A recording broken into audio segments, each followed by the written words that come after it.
Dobroveče, gledate Drugi dnevnik. Parlamentarna većina dogovorila se o formiranju anketnog odbora koji će se baviti slučajevima šverca cigareta. Skupštini su predali predlog odluke o otvaranju parlamentarne istrage i formiranju odbora. Televiziji Crne Gore kazali su da je to logičan slijed događaja nakon formiranja anketnog odbora koji će se baviti politički motivisanim ubistvima. Iz DPS-a kažu da podržavaju inicijativu, ali da je riječ o politički motivisanom djelovanju. Šverc cigareta je višedecenijski problem Crne Gore, čiji se kraj, uprkos ranijim najavama da je klinički mrtav, ne nazire. Ambasadorka Velike Britanije u Crnoj Gori Don McCain još 2022. je kazala da zbog šverca cigareta zemlje Zapadnog Balkana godišnje gube 300 miliona eura, a da se preko luke Bar prokrijumčari više od 2 milijardi cigareta godišnje.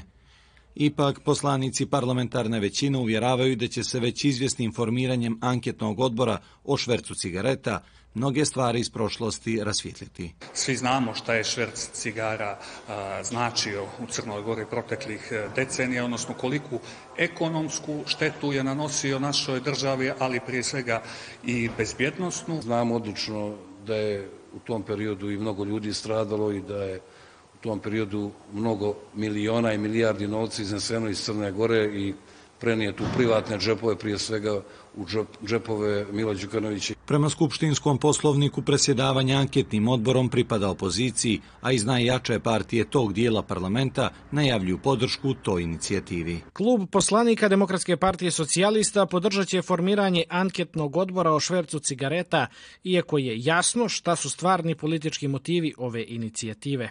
Kao što smo više puta kazali, nemamo problem da o ovoj i svim drugim temama iz prošlosti razgovaramo u Skupštini. S druge strane, opoziciona URA izražava zabrinutost što će anketnom odboru predsjedavati neku iz DPS-a, jer je, kako tvrde, ta partija najodgovornija za šverc cigareta. I opet je teško vjerovati da će ljudi koji predstavljaju Demokratsku partiju socijalista, čiji su, rekao bih, i dalje istaknuti članovi ljudi koji se povezuju sa švercom cigareta, dati baš veliki doprinos da se dođe do pune istine. Poslanici vlasti Jovan Vučurović i Momčilo Leković uvjeravaju da niko, pa ni DPS, neće moći da opstruira rad, te ističu da će odbor o švercu cigareta pomoći onom o politički motivisanim ubistvima. Ja smatram i mi smatramo da će ona uglavnom dovesti negdje do istih organizatora, nalogodavaca, do istih ljudi koji su radili taj posao. Dakle, to su ljudi iz vrha bivšeg režima, tu je zlokobna 7. uprava. Puno postoji dokaza, puno informacija